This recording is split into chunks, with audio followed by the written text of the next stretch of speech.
নমস্কার বন্ধুরা, Bhadreswar study centre চ্যানেলে তোমাদের স্বাগতম। তোমাদের জন্য দারুণ একটি সুখবর। গভর্নমেন্ট অফ ইন্ডিয়া ইস্টার্ন রেলওয়ের তরফ থেকে একটি নতুন নিয়োগ বিজ্ঞপ্তি প্রকাশিত হয়েছে, যেখানে কোনো রকম আইটিআই যোগ্যতার প্রয়োজন নেই। শুধুমাত্র যে যোগ্যতাটি প্রয়োজন সেটা হচ্ছে মাধ্যমিক পাস। তুমি যদি মাধ্যমিক পাস করে থাকো, সে তুমি মেল ক্যান্ডিডেট হও বা ফিমেল ক্যান্ডিডেট হও, প্রত্যেক প্রার্থীরাই কিন্তু আবেদন করতে পারবে। এখানে তোমাদের টোটাল শূন্যপদ 570টি মতো শূন্যপদে তোমাদের নিয়োগটি করা হচ্ছে। ভিডিওটা কিন্তু খুব গুরুত্বপূর্ণ ভিডিও, কারণ এখানে যে নিয়োগের পদ্ধতি থেকে শুরু করে প্রত্যেকটি ইনফরমেশন তোমাদের কাছে প্রেজেন্ট করব। তো সম্পূর্ণ গুরুত্বপূর্ণ তথ্য জানার জন্য অবশ্যই ভিডিওটাকে কমপ্লিট দেখো, কারণ কমপ্লিট ইনফরমেশন শুধুমাত্র ভদ্রেশ্বর স্টাডি সেন্টারে। তো চলো মূল ভিডিওতে চলে যাচ্ছি। তো বন্ধুরা, আমি পিডিএফটা ওপেন করে নিয়েছি। এখানে তোমরা দেখতে পাচ্ছ 2 নম্বর পয়েন্টে যেটা বলা হয়েছে, জেনারেল পাবলিক অ্যাজ ফেসিলিটেটর। তো এই ফেসিলিটেটরের কাজ কি? সেটা হচ্ছে যে বিভিন্ন যেসব স্টেশন আছে সেই সব স্টেশনে টিকিট বুকিংয়ের কাজ করতে হবে। ঠিক আছে, টিকিট বুকিংয়ের কাজ করতে হবে। এখানে দেখো, তোমাদের আবেদন করতে গেলে তোমাদের অবশ্যই কিন্তু এই যে এজ ক্রাইটেরিয়াটা সেটা তোমাকে ফুলফিল করতে হবে। তো এই এজ ক্রাইটেরিয়াটা কি বলা আছে সেটা দেখো। এখানে যে এজ ক্রাইটেরিয়াটা দেওয়া আছে, নট বিলো দেন 18 ইয়ার্স, অর্থাৎ 18 বছরের কম বয়স হলে কিন্তু চলবে না। এখানে তোমাদের বয়স লিমিটটা 18 বছর হচ্ছে সর্বনিম্ন বয়স এবং সর্বোচ্চ বয়স হচ্ছে 40 বছর। 18 থেকে 40 বছর তোমার বয়স হতে হবে। ওকে, আচ্ছা। এবং দেখো, তোমাদের পরবর্তী যেটি বলা হচ্ছে শিক্ষাগত যোগ্যতা। এখানে শিক্ষাগত যোগ্যতা হচ্ছে ম্যাট্রিকুলেশন, অর্থাৎ মাধ্যমিক পাস।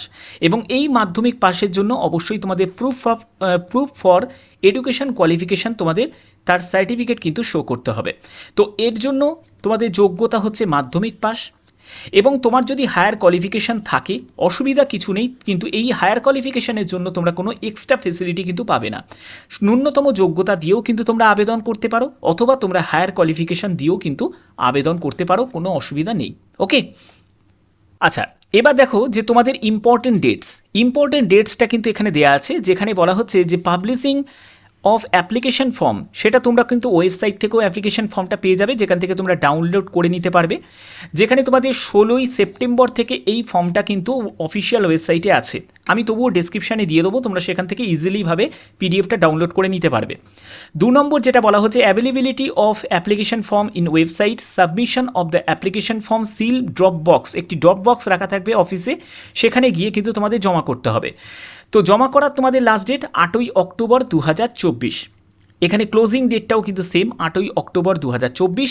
এবং date of opening application form, এই যে অ্যাপ্লিকেশন ফর্ম তোমরা যে বক্সে জমা করলে, সেটা অফিসের তরফ থেকে সেই বক্সটাকে ওপেন করা হবে 8ই অক্টোবর 2024। যেহেতু এখানে কোনো রকম রিটিন এক্সাম হবে না, এরা প্রথমে কিন্তু কী করা হবে, এখানে স্ক্রুটিনি করা হবে। তোমাদের ফর্মটা তোমরা ঠিকঠাক করে ফিল আপ করেছে নাকো, সেটা কিন্তু স্ক্রুটিনি করা হবে, এবং সেটাই কিন্তু একমাত্র সিলেকশনের কিন্তু মাধ্যম থাকবে। এখানে দেখো, পরবর্তী যেটি বলা হচ্ছে, এই যে ড্রপ বক্সটা তোমাদের কোথায় থাকবে এবং কোথায় গিয়ে তোমাদের জমা করতে হবে। দেখো, ড্রপ বক্স লোকেশন এখানে মেনশন করা আছে, যেখানে বলা হচ্ছে senior divisional commercial manager, eastern railway, Sealdah DRM building যে আছে, room number 44, 16 Kaiser street, Kolkata 7,14,000। এই ঠিকানায় তোমাদের কিন্তু গিয়ে ফর্মটা জমা করে আসতে হবে। ওকে, আচ্ছা। এর পরবর্তী দেখো, তোমাদের কোন কোন স্টেশন থাকছে সেই স্টেশনগুলো কিন্তু এখানে উল্লেখ করা আছে। প্রায় 108টি মতো তোমাদের এই স্টেশনে কিন্তু এই নিয়োগটি করা হচ্ছে। তো দেখো কোন কোন স্টেশনে নিয়োগ করা হচ্ছে। এখানে কিন্তু প্রায় 108টি মতো তোমাদের স্টেশনের নাম আছে। অবশ্যই কিন্তু তোমাদের স্টেশনের নাম, নিয়ারেস্ট স্টেশনের নাম কিন্তু কমেন্টে উল্লেখ করবে। এখানে পাশাপাশি তোমরা কিন্তু এখানে ভ্যাকেন্সিটাও দেখতে পাচ্ছ, যে কোন কোন স্টেশনে কত ভ্যাকেন্সি আছে। যেমন দেখো, অরণঘাটা আছে, তারপরে তোমার আগরপাড়া আছে, আকরা আছে, অশোকনগর আছে, বাহারু আছে। তো আমি এতগুলো ডিটেলসে বলছি না। তো তোমরা অবশ্যই, আমি একটু আস্তে করে স্ক্রল করছি, তোমরা কিন্তু তোমাদের স্টেশনটা তোমরা জাস্ট একটু ভিডিওটাকে পজ করে একবার দেখে নিও, ঠিক আছে। এবং পাশাপাশি তোমরা দেখতেই পাচ্ছ ভ্যাকেন্সি দেওয়া আছে এবং স্টেশনের নাম দেওয়া আছে। দেখো, যাদবপুর স্টেশন থেকে শুরু করে জগদ্দল, যতগুলো শিয়ালদা ডিভিশনের অন্তর্গত যতগুলো স্টেশন আছে, এখানে কিন্তু সবকটা স্টেশনের কিন্তু নামের তালিকা কিন্তু উল্লেখ করা আছে। তোমরা দেখতেই পাচ্ছ টোটাল 108টি মতো টোটাল 108টি মতো স্টেশন আছে। ওকে, এর পরবর্তী তোমাদের দেখো টার্ম অ্যান্ড কন্ডিশনে সবথেকে গুরুত্বপূর্ণ একটা ব্যাপার কিন্তু উল্লেখ করা হয়েছে, যেখানে বলা হচ্ছে the station applied for should be selected by the applicant. যে অ্যাপ্লিকেন্ট যে স্টেশনে সিলেক্ট হবে, applicant can apply for one station only, অর্থাৎ একটি মাত্র স্টেশনেই কিন্তু তুমি আবেদন করতে পারবে, তুমি কিন্তু একাধিক স্টেশনে কিন্তু আবেদন করতে পারবে না। এবং তোমার মানে বাড়ির যেটা নিয়ারেস্ট স্টেশন সেখানেই কিন্তু তুমি আবেদন করতে পারবে। ওকে, আচ্ছা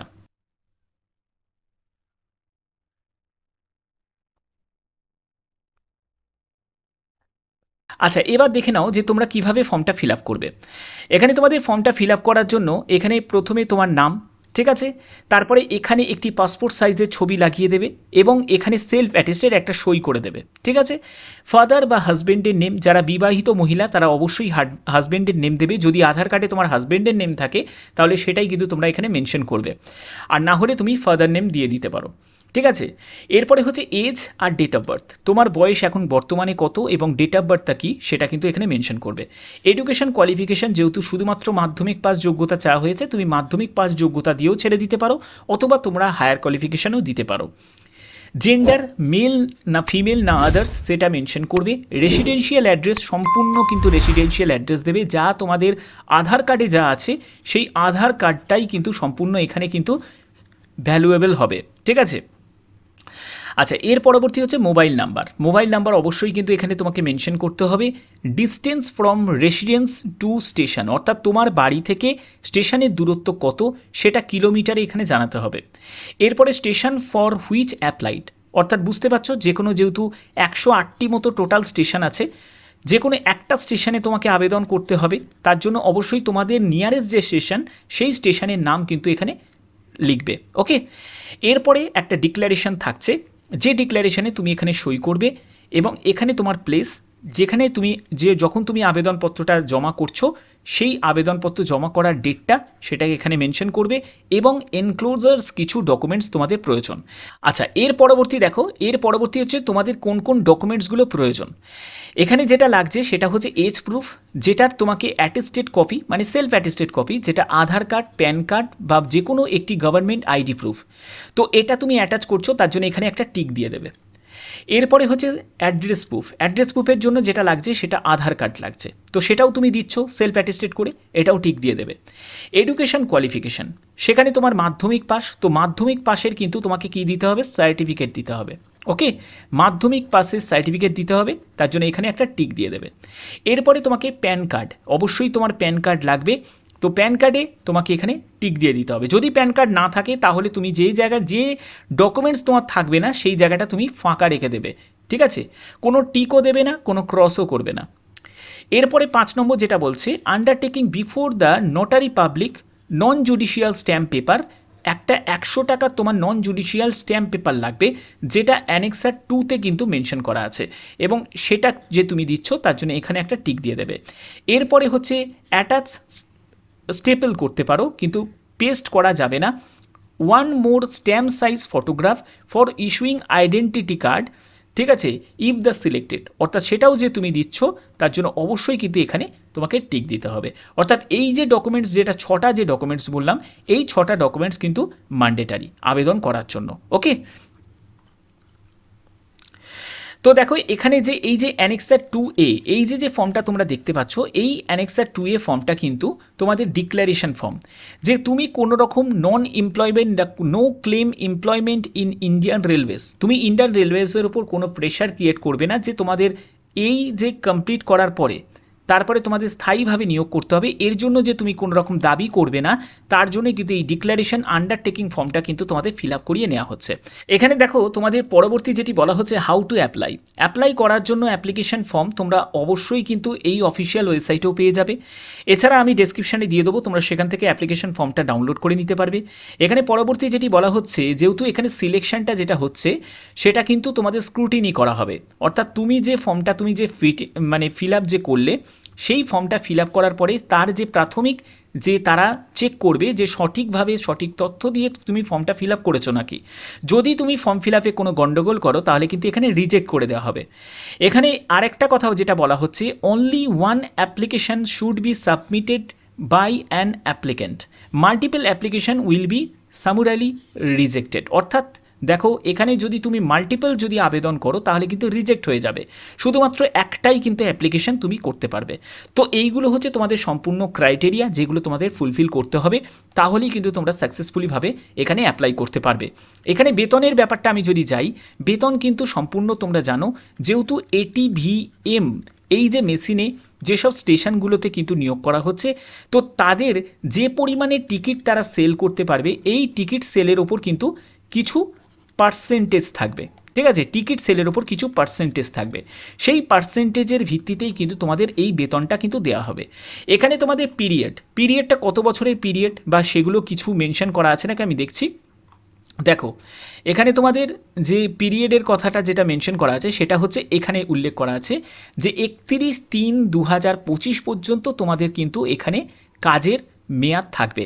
এবং দেখো এখানে পরবর্তী আর একটা জায়গা উল্লেখ করা হয়েছে হুইচ মে বি এক্সটেন্ডেড, অর্থাৎ এর পরেও কিন্তু আরও বৃদ্ধি করতে পারে কাজের সময়সীমা, যেটা yearly basis as per railway board guidelines. Railway board যদি মনে করে যে তুমি কাজটা ঠিকমতো করছো, ঠিক পরিষেবা দিচ্ছ, টিকিটটা ঠিকমতো সেল করতে পারছো, তাহলে কিন্তু তোমাদের কাজের মেয়াদ আরও এক্সটেন্ড করতে পারে।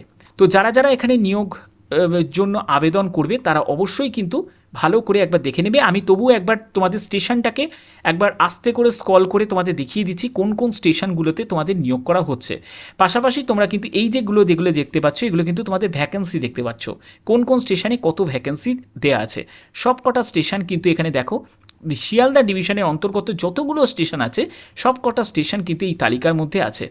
তো অবশ্যই কিন্তু তোমরা তোমাদের স্টেশনের নাম কিন্তু অবশ্যই উল্লেখ করবে। ওকে, তো আশা করি তোমাদের এই ভিডিওটা ভালো লেগেছে। যদি ভিডিওটা ভালো লেগে থাকে, যদি ভিডিওটা ইনফরমেটিভ লেগে থাকে, এরকমই গুরুত্বপূর্ণ আপডেট পাওয়ার জন্য অবশ্যই কিন্তু চ্যানেলটাকে তোমরা সাবস্ক্রাইব করে বেল আইকন অল করে রাখবে। তো এখনের মতো এইটুকুই, টাটা।